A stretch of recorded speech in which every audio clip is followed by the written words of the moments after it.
Welcome to Pixelated Zen presents Nostalgialess. This is a special addendum episode to the Amazing Spider-Man vs. Kingpin episode we did earlier. Today, we're going to be taking a quick look at the Master System port of the Amazing Spider-Man vs. Kingpin. It was released in 1991 alongside its Genesis counterpart, developed by Technopop and published by Sega. The game is structured very similarly to its Genesis brother story and level-wise, but it breaks from it in many ways. First up, the Master System only has a 2-button controller, so we lose the dedicated web button from the Genesis version. This hurts the game more than I would have liked, but certain sacrifices have to be made when moving to a system with fewer buttons. Button 1 punches, unless you're pressing any direction, and then it will throw a web shot directly in front of you. There's no diagonal web shots in this version. If you are jumping, then you'll throw a web line to swing from, and you can actually just hang from it and crawl up or down, which is actually an upgrade from the Genesis version. Button 2 is the jump button, and if you press it twice, Spidey will latch onto the wall. In the Master System version, you climb on the background instead of the walls and the ceiling, which makes it a little less cool, but still fairly useful depending on the level. To access the menu, you need to hold down 1 and then roll your finger over and press 2, which will allow you to choose from a web shots, the camera, the return to the apartment icon, which you only get after the first level, and you receive it from Doctor Strange, who isn't in the Genesis version at all, and you also can choose to turn the music off, which you'll probably want to do as it's extremely repetitive and it got on my nerves fairly quickly. The story is the same as the Genesis version. Kingpin says that you stole a bomb and you're going to blow it up in 24 hours, so it's up to you to stop him and clear your good name. You start outside the Daily Bugle again, and you need to just avoid the cops this time, as you can't do any damage to them in this game. You climb to the top right window of the Daily Bugle, just like in the Genesis version, and you get a cutscene telling you about the camera. Next, it's off to face the first real level, the warehouse. The design of all the levels, while thematically similar, is drastically different. In the Genesis version, your goal was usually just to traverse to the end of the level and make it to a predetermined area. In the Master System version, you usually have a much smaller area to fight in, and your goal is to defeat all of the enemies in the room in order to trigger the boss. We get to fight the forklift driver again in this version, no idea why they decided to port that over, and then finally it's Dr. Octopus. This fight is pretty simple, web him up and low kick, since low kicking does more damage than punching anyway. Speaking of webbing, I should mention that you have a finite amount in this, just like in the Genesis version, and you must take pictures to make money.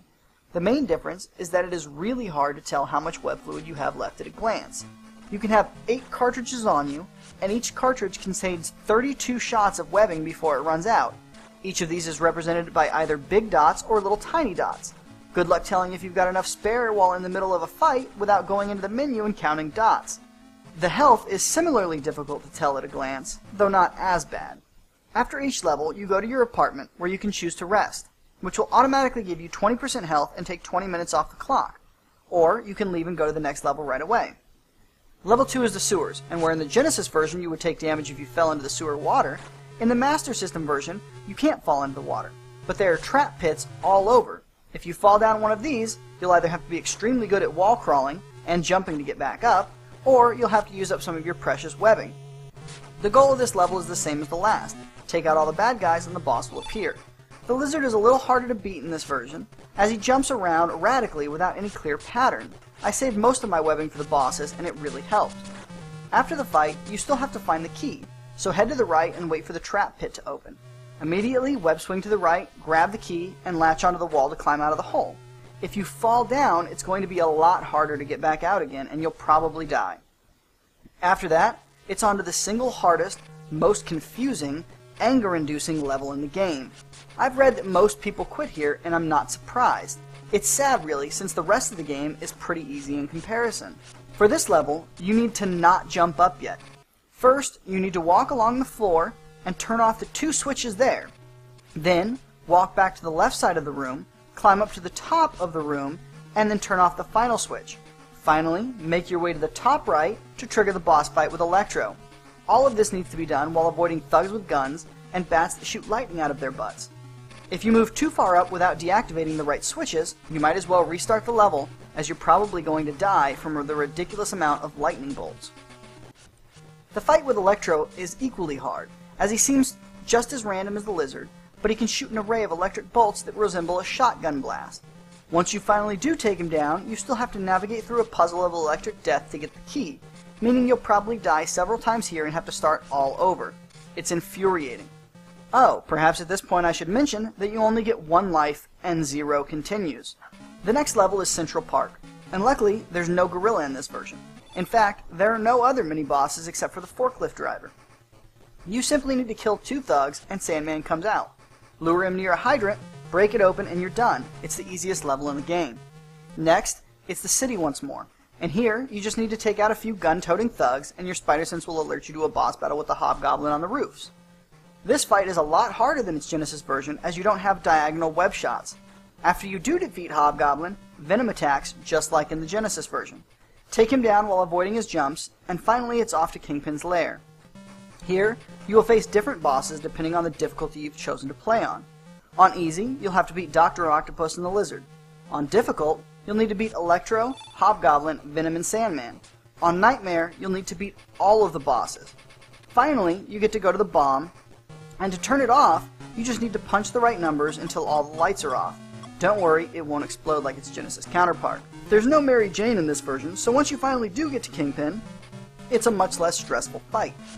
Kingpin can be hurt by any regular attack, so low-kicking him consistently is a pretty successful strategy. Just avoid his hard-hitting fists as much as possible and you'll be fine. After that, you see the Kingpin webbed up, then you get a little picture of you and Mary Jane happily together. That's it, congratulations. If you've gotten this far, you've beaten the game. So what did I think of it on its own, and how does it compare to the Genesis version? As a standalone game, and for a Master System game at that, it wasn't bad. That's not to say it was great. The difficulty of the power plant level, and the Electro boss, is wildly out of sync with the rest of the game. Even the end boss is much easier. Graphics-wise, it holds up pretty well, with all the characters easily recognizable in nice, crisp colors throughout. I liked the apartment resting system more than the Genesis version, since you just press the button to rest for a certain amount of health instead of sitting around waiting for your health to regenerate on its own. The ability to climb up your webs was also pretty helpful. The lack of a third button really hurt the game, as trying to walk and punch an enemy usually resulted in a waste of web fluid. The bosses range in difficulty from pathetic to frustratingly broken. The ability to wall crawl in the background was much less useful than in the Genesis version as well. In the end, aside from some serious difficulty spikes, the game wasn't bad. It just wasn't very fun. If all you've got is the Master System, and at this point you really need to upgrade that damned thing, then it's a game worth playing if you like Spider-Man. It's just too frustrating for most people to finish, and once you get past the power plant, things get pretty easy, so it feels somewhat anticlimactic. Overall, I can't recommend the game though, as the Genesis version is simply better in every meaningful way.